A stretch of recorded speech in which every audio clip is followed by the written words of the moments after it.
because it brings a lot of the emotional collateral.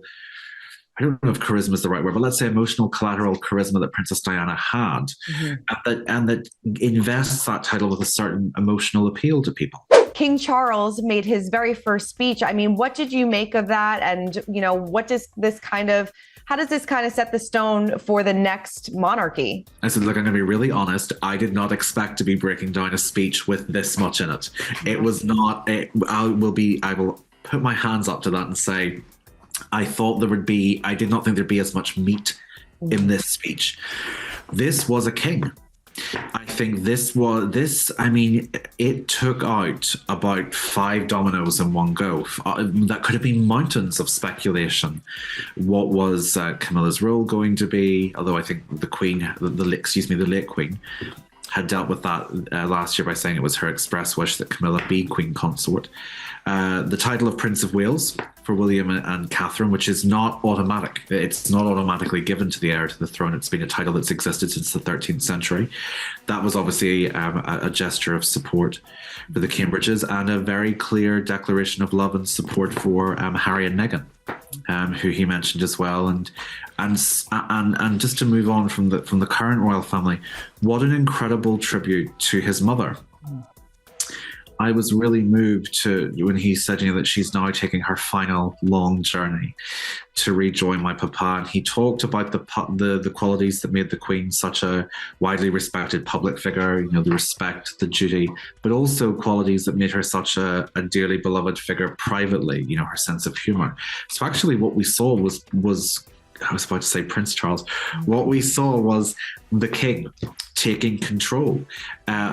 And by establishing, his own, I think, sort of a quite muscular, firm way of giving a speech, and yet also reminding us all here in Britain and across the Commonwealth and the world that he really values his mother's legacy. And we're going to see, to answer your question about what is the monarchy going to be, we're going to see, I think, a new firmer direction under the King.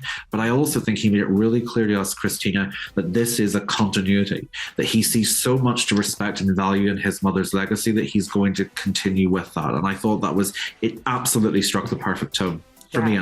Yeah, no, and I'm sure based on reactions that I've seen, it seems like a lot of people are in agreement with you as well. And, a lot of people were concerned about what this monarchy was going to look like. And yes, things are going to change. There's been all this talk about a slimmed down monarchy for years.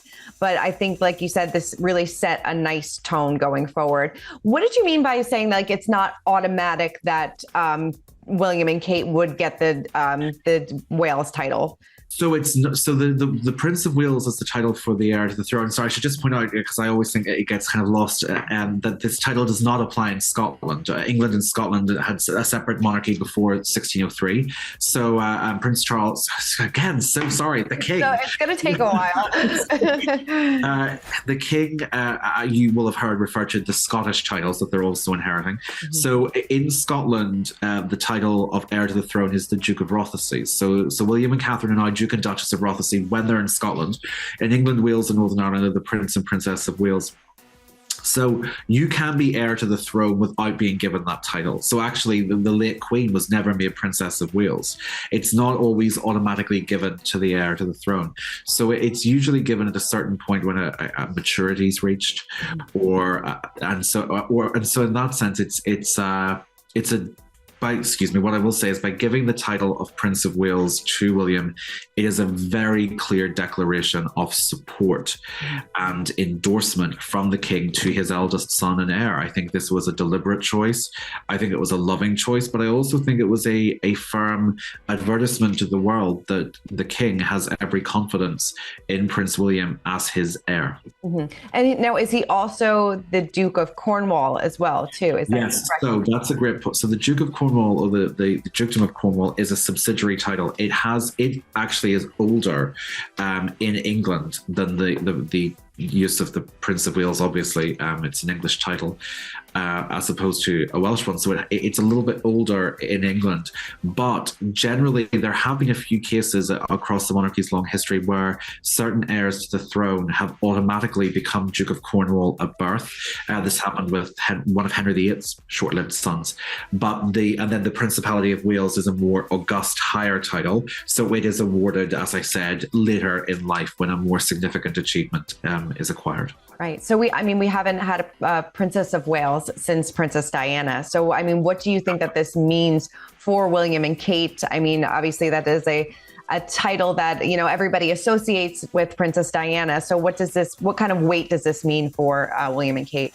Well, of course, it has a huge emotional weight. Princess Diana had such a great impact across the world with both her charisma and her fame, and also her humanitarian and charitable activities. But the title, was used by many people before Diana, and it will be used. It is now being used afterwards.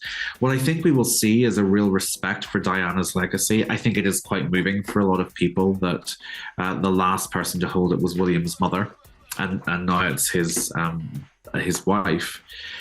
I think it puts a good kind of pressure because it brings a lot of the emotional collateral. I don't know if charisma is the right word, but let's say emotional collateral charisma that Princess Diana had, and that invests that title with a certain emotional appeal to people. Mm-hmm. What about Prince George, Princess Charlotte, Prince Louis? What did their titles change to? Is he now the Duke of Cambridge? No, so that does not. So he will become Prince George of Wales. Princess Charlotte. Right. Yes. So it's and actually quite interestingly, when Prince Harry, the now Duke of Sussex, and Prince William were in school or in the army, at various points when they had to get name tags, it was Harry Wales or William Wales. How do you think Charles is feeling right now? I mean, obviously he's had time to prepare for this moment, but what do you think is kind of going through his head? And is he ready to be king? I think the speech today gave us our best indicator that he absolutely is ready to be king. This is someone who has a great deal of respect, particularly through this extraordinary charity he set up called the Prince's Trust. Mm-hmm. That actually I think there's now a bit of a debate: will it become the King's Trust or will it pass to the new Prince of Wales? But this is someone who has a reputation for listening and also getting important people around the table. So, which is part of the constitutional monarch's job politically here. So I think we have someone who has all the skills. I think he made a speech that was clear, concise, conciliatory, and also comforting. And those are four qualities that might alliterate, but they don't always complement each other perfectly. I think we have someone also who is, and the speech made it clear as well, Christina, he is grieving. Mm-hmm. He is someone who is so full of admiration for his mother. Of course, it's different when you have had time to emotionally prepare. Mm-hmm.